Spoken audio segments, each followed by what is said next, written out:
And welcome to another edition of the Bachelor News radio show on the Bachelor News Radio Network. Thank you if you're watching us on YouTube, on Facebook, of course, Pat Nation, and Pat Nation 2 on Twitter as well. I want to bring on my guest. Always good to have this young man on. He is the voice of UMass basketball and, of course, of Anastas Media. He is Nick Anastas. And, Nick, always a pleasure, my friend. LA, how are you? I'm good. Fighting a little cold or something, but I'm good. Um, Speaking of fighting, I thought, the Patriots would go into Dallas and give them a game, but Dallas, heard enough about, their defense is weak now. The Diggs is gone, and Dak can't do this, and the red zone, and this, that. A lot of pressure. They lose, and then looks like they lose their best defensive player, in my opinion, in Judon for a couple of months, I guess. So talk about both of those areas, sir. There's a lot of despair amongst the fan base the last couple of days, for sure. They didn't look good. They didn't look good, and the consensus is starting to become they're just not very good. And, I know it's a nightmare scenario in that first quarter, first half, when you give a bunch of big plays, special teams, pick sixes, whatever. You get in a big hole on the road. It doesn't bode well for a team that's ground oriented. But there's no excuse. They just got outplayed everywhere in all three phases. There wasn't an area, there wasn't a unit that didn't get beat. I mean, they got beat up front. They got beat in the secondary. I mean, they just got beat. And, after rolling in the mud, with the Jets the week before, I don't know. I just feel like 2 weeks ago there was more optimism despite the 0-2 start than there is now at 1-3. And fans are really starting to question, what kind of a team that they've got here this year, because that was about as disheartening as a loss as Pats fans can remember. And with Judon out, what does that mean for this defense? It means that they're in trouble, frankly.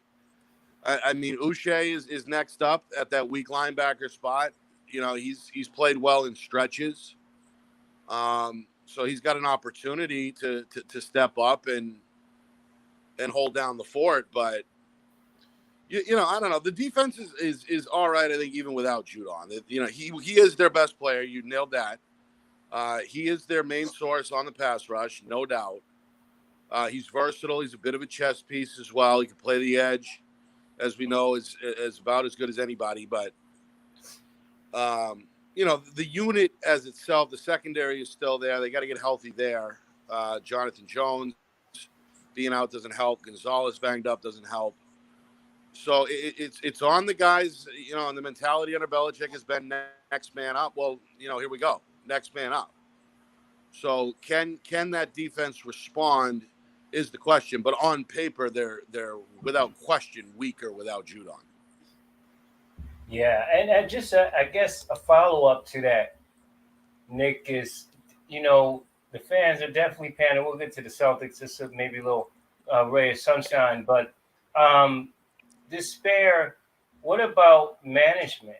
I mean, you and I and a bunch of people have had this conversation. Who was greater, Brady or Belichick, in terms of more influential in the Super Bowls, at least?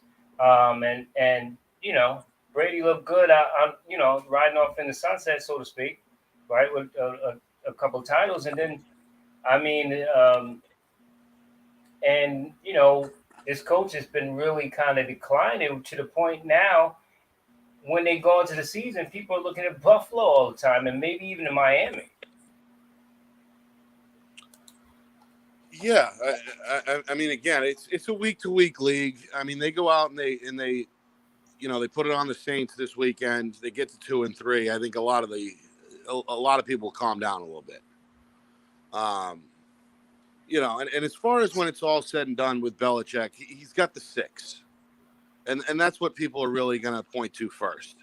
10 years from now, 15 from here, 20 years from now, 25 years from now, 50 years from now. It's that was a special era. And sure, the barroom argument can be Brady versus Belichick, but I don't think, again, Belichick has really anything else to prove. I don't. Right. I guess I'm asking from the standpoint of the standard is the standard. Like if we're not used to the Patriots just making the playoffs, just hoping to make the playoffs, Right. hoping to win the division. So if that standard's gone, then I guess I'm gonna agree with you. He can bow out anytime he wants, but the standard is different now that Brady's gone. I guess. Yeah, I agree with that, and I think the fans are having a hard time coming to a grasp with that. It depends on the fan, obviously. Some still think it's 5 years ago that they should be on the short list of contenders every year, top 2 or 3 teams in the league, go to the Super Bowl every other year. That's just la land. Right. Those in the know, I think, are starting to appreciate what they saw here over the last 20 years and understand that now that time is over, you've got an average to maybe slightly above average team here that's going to have to fight and claw their way just to get one playoff game. So it's definitely, to your point, it's a new reality, it's a new standard. But even the realistic fans still, they want a championship, they want a Super Bowl. And Belichick and whoever else, whether it's Mac Jones or somebody else down the road, I mean, they've just been so spoiled for so long that literally a lot of the young fans don't know any better. They don't know anything else. Right. So, again, but at some point, reality does set in.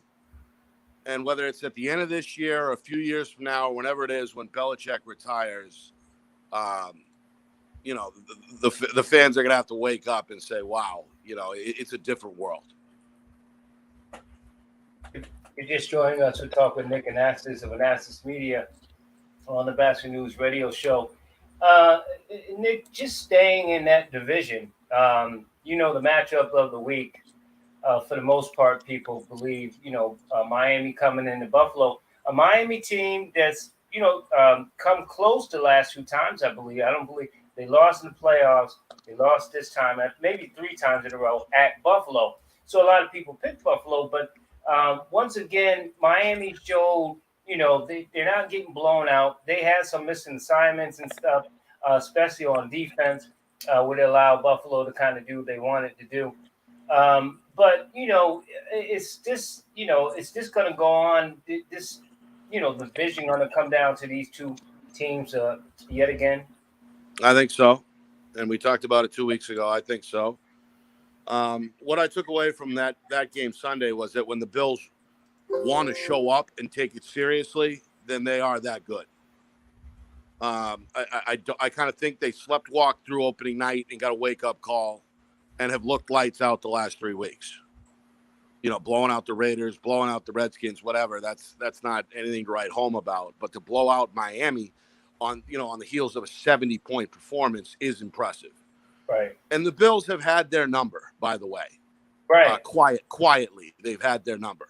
And yes, those games have been competitive. Miami beat them once last year out of 3.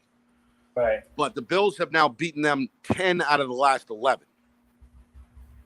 So the Bills have their number, and it's their division to lose until further notice. Miami's getting there. They definitely made up some ground, but when the chips are on the line, and this had the feeling of a big game. I know it was only September or whatever, but it had the feeling of at least an early season big game in which Buffalo brought their A game and put the hammer on them. I mean, they're that talented when they show up and play. Right.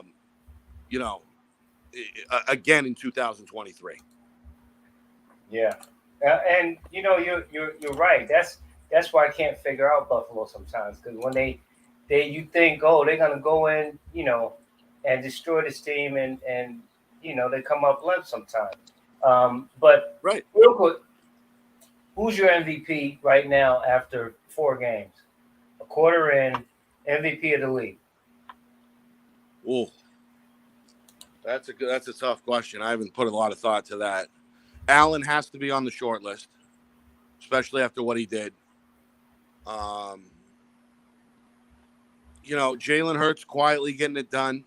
Hasn't looked pretty at times, but they're rolling right along, right on schedule. McCaffrey is going bananas.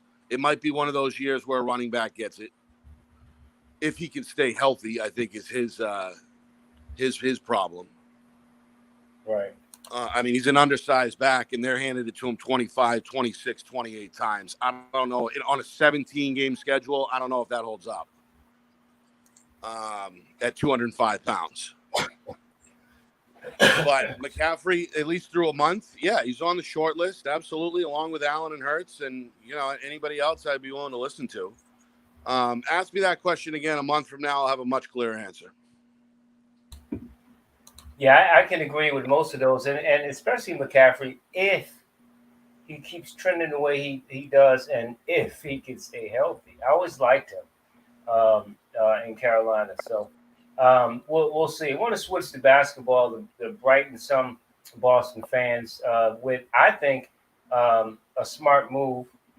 Once again, my Sixers. I mean, anyway, smart move in bringing in Drew Holiday when he comes out of the Milwaukee trade with of course Dame Dime. First of all, before you talk about what Boston gets in this, um, talk about that trade. I didn't see that trade coming, but I can see it because Dame Lillard comes across as a big. He wants to be a big fish in a little pond. In other words, he wants to be good and known, but in a smaller market. So Milwaukee is a smaller market. Plus, he said he has a relationship with the big fella. So your thoughts on the trade? Well, let's start with Holiday. He is 33. I mean, that's always the first thing I look for. Right. Is this a short-term piece or a long-term piece? It seems like it's a short-term piece, which is fine for a team that's on the cusp. You know, Lillard to the Bucks, okay. Let's, like you said, small market to Milwaukee's still a small market, but they've got a much bigger spotlight on them, Right. because of what they've been able to do and Giannis and everything else. I hated to see Marcus Smart go. We talked about that, and I also hate now to see Robert Williams III go. And the other Williams was gone for a pair of second rounders earlier. So you're talking now not just your best defensive player, but your best three defensive players are gone. Yeah, because I'll be honest with you. I think they gave up too much. The two players you mentioned, especially because of the defensive prowess, and I think they gave up a first rounder or two first rounders for this guy's 33. I mean, great defender, right? But I thought they gave up too much. Right. I didn't even mention Brogdon, the sixth man of the year.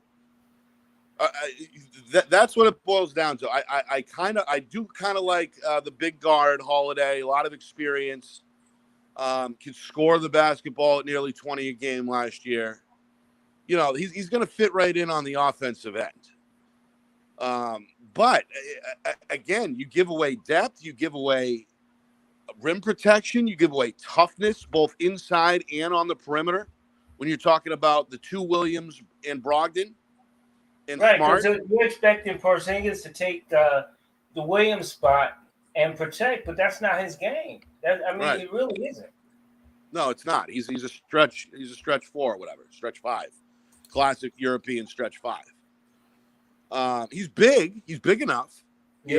So we'll see. But it seems like now the philosophy has changed, and it's now about, can we outscore teams? Can we build on strength, so to speak, with two of the more prolific scorers in the league? Well, now you added in the offseason two guys who are either at or above 20 a game last year, two of them. So you're trading essentially offense for defense. And when you're talking about now 3 or 4, 5 new guys in the rotation, That's going to take time chemistry-wise to build as well, which I think a lot of people are overlooking. So, the core remains, if you're talking about the core is in the top two. Yeah. But I'm not sure the core remains because I think the core got picked off piece by piece with the exception of the two stars. And I think too, Nick, to your point, the core, I get it, but part of those dynamic duo, being so great defensively is having somebody in the back protecting the rim. So Right. if they have a little. I'm not saying they're not great defensive players at all. I'm just saying it's nice to have a guy that can shot block the shot or defend the shot or intimidate the shot if they get past either one of them, and you don't have that. And I'm with you. I like the big guard. He's a big physical guard. So that's good. But I just you don't give up all that depth and future picks for a 33-year-old guard. I'm sorry, unless it's Dame Lillard, then it may to me that then it's a different story. Yeah, I agree. And this was an antithesis of a Danny Ainge move, by the way. You didn't see this with Ainge. Ainge would stockpile picks. Not, he would get other teams to give 2 first-rounders, not the other way around. And I get it. Ainge was rebuilding for some of that time, etc. But still, I don't know. It just, for me, it's a totally, it seems like a different direction on a number of fronts, both from a basketball IQ philosophy standpoint, not IQ, a basketball philosophy standpoint and a front office philosophy standpoint. I think those are both different directions than what we're used to seeing over the last few years. Talking with Nick and Axis, of course, of Master Sweet on the Batchelor News Radio Show. Nick, I'm gonna spare us both direct talk about the Yankees and Red Sox and get your thoughts on the breaking down the American League and what you think of breaking down the National League. I think it's gonna be crazy myself. Texas Tampa is gonna be. I think that Milwaukee Arizona game series is, depending upon who makes it past their series. But who do you think is going to do well in the American League and who in the National League? I agree with your big point. I think it is wide open, more so than it's been in the last few years, for sure. Baltimore, I felt like at the beginning of the season they were a team that was coming on, and they're left as the 1 seed. By and large, untested, unproven. Toronto still has a lot of oomph in that lineup. They could be a dark horse. The Rays, I think, are probably too banged up. If they were full strength, they'd be the favorite, and they still might do it. But that rotation is wounded, and their best player is nowhere to be found. Houston still is my favorite. Until proven otherwise, they're the 2 seed. If Baltimore loses, then they have and they make it to the ALCS, then they've got home field advantage there. And again, that's a team that's been there and done that. So I kind of like Houston by default, just based on, again, that some of these teams are just frankly unproven or injured or banged up or whatever. So give me Houston in the AL. In the NL, I think it's a Braves-Dodgers rematch from 2 years ago, where the top 2 seeds advance. I don't think Arizona is very good, frankly. I think Miami's a year away. Philly could go on a run. That's my dark horse there. And, say what you want about Milwaukee. But I think at the end of the day, the Braves have the most talent. The Dodgers, I think they'll handle either Arizona or Milwaukee, and then it's the Braves and the Dodgers. Which, almost like the Yankees and Red Sox, people, we're tired of the Yankees, Red Sox. Well, now people are going to get tired of the Astros and either the Dodgers or Braves because the 3 have been, around the World Series for, quite a minute. So I agree Right, with you. but again, LA, it's the same. It's the same club, right? It's always the big markets, Right. pretty much. I mean, that's the rule of thumb because there's no salary cap. The only league that doesn't have one. Yep. So if you know, we've talked about this ad nauseum, but it's the same old story. Maybe not Yankees, Red Sox this year, but guess what? LA's payroll's in that same ballpark. Atlanta's pretty close, and so is Houston. Well, you brought up a quick thing I thought about in terms of money and players. With Otani not being able to pitch for 2 years, it seemed, and he can come back and hit, how many teams are really going to offer him big money? How many teams even want him after that? I'd pay him. I would pay him that talent. Whatever. He didn't pitch a year and a half already. He took a year and a half off from pitching and then came back and was sub-3 ERA in the American League. He's a once in 100-year talent. So and he's still young, relatively.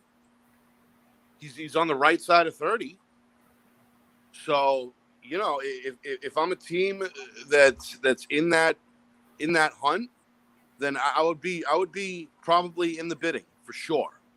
Now, again, I don't like paying astronomical, 200, 300 million for a player. I think it's too much, period, for any player. But if the price ends up being right, I'm signing him, no hesitation. I guess my concern would be if I don't know, if, the doctors and all that stuff, but if I had a concern, it'd be the fact that, what if he swings too hard and hurts the arm?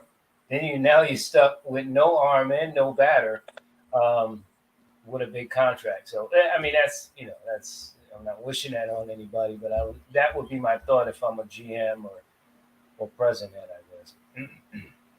Yeah, but that's the same you could say for any hitter, right? Any hitter that's swinging the bat or playing the field is going to run the risk of getting injured. This guy, same risk. He just happens to play two positions and play them pretty damn well. So Yeah, again, but he's not I playing get what outfield. you're saying. Sure, you could jeopardize one with an injury to the other. I get Right. your point. But my point is that this is the only guy we've seen in a century that's done anything close to what he's doing. I mean, he's not only doing it, he's doing it well amongst the league leaders in several categories. And if the Angels weren't, the Angels, and they actually were a good team, a playoff team, he would have been the MVP the last 2 years. Yeah. Yeah, you're right, and the Angels have been the Angels for quite some time, as you said. But you're right. 100 years is ironic. You think 100 years ago, you think Babe Ruth and stuff like that. So, and people said he was like a freak of nature, and this guy is actually really athletic. So um, we'll see what happens with him. Nick, as always, my friend, I appreciate your time, and we'll get you on next week. Apologies for my delay, sir. No worries at all. Appreciate it, LA. Thank you. Thank you, man.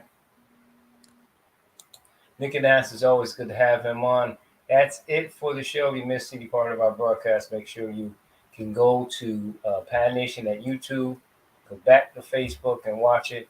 You can watch it on Twitter. You can watch it on Instagram, Spotify, Podbean. We're all over the place. You can also watch it on Roku if you have a Roku stick. And of course, a Fire Stick. If you have a Fire Stick as well, you can watch some of the best of shows there. And some more announcements coming up soon. Until our next time, enjoy. We will talk to you soon on the Batchelor News Radio Show on the Batchelor News